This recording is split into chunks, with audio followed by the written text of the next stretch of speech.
Hi, it's Jan Yuvan. We're going to talk about the Vinyasa sequence today. So whether you take a Vinyasa class or any yoga class, that Vinyasa sequence has become pretty ubiquitous in yoga classes today.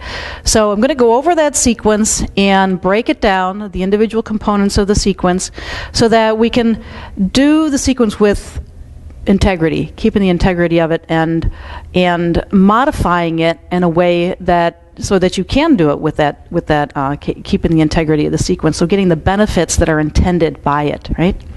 So the Vinyasa sequence, in case you're not familiar with it, right? Generally it goes like this. We begin in plank pose, right?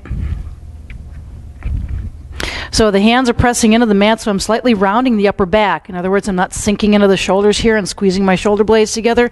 I'm pressing my hands into the mat, right? Kind of getting that slight rounding in the upper back. Crown of the head is reaching forward. My heels are extending back, right? My tailbone drawing in a little bit. Okay. From plank pose to chaturanga, right? And then upward facing dog. And then curling a toes under and down dog, right? So again, from plank pose, a chaturanga, to upward facing dog, and downward facing dog. So, what I tend to see a lot of in my yoga classes is folks with not enough upper body strength to be able to come into that chaturanga. Chaturanga is such a challenging posture on so many levels. So I see a lot of this.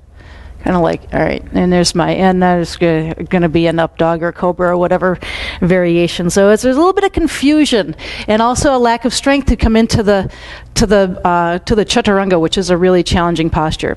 So I went over plank pose, right? So that's the first component. Chaturanga being the second component, and I want to build it up a little bit. So let's use blocks. What you're going to do is bring the blocks. Two blocks, one under your hips, right? So right, maybe on top of or above the pubic bone, yeah? My toes still curled under here. And then the other block is going to be at the breastbone here. Not exactly the most comfortable. I recommend using soft blocks for this, right? So what this does is it brings your torso into your whole body into that chaturanga position, right? And then you can bring the hands into the position that they're supposed to be in, and the arms, right? The arms, right? The upper arms are parallel with the torso here, right? I'm not coming into it this way.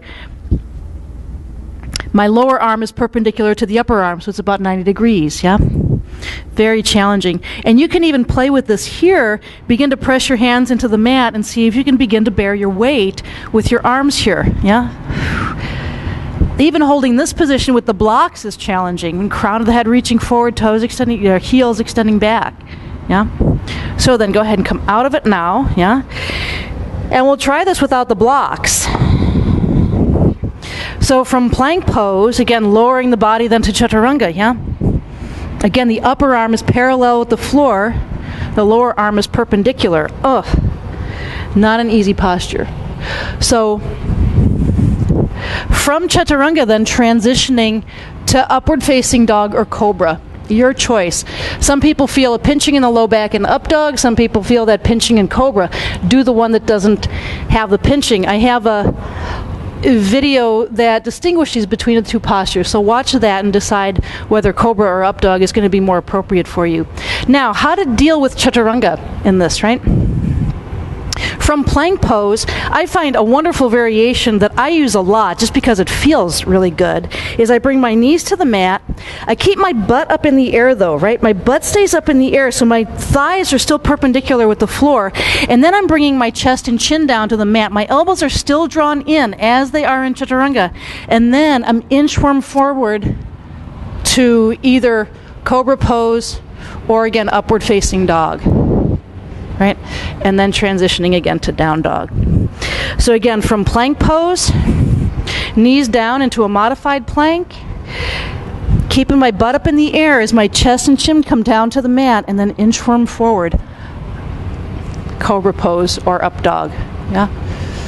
All right. If that still doesn't feel comfortable for you, The next option is to come all the way down to the mat. So from plank pose, lowering yourself all the way down to the mat. Either knees first, but then keeping the torso long. We don't want to let the hips sag, right? We want to keep the torso elongated, belly drawn in, right? And then lower yourself all the way to the mat. Regroup here once the weight of the body is on the mat, and then press yourself into, again, if Cobra is even too intense, come up into a baby Cobra, full Cobra, or upward facing dog. Right? So, hopefully that'll let you come into that Vinyasa sequence with a little bit more comfort and ease. Namaste.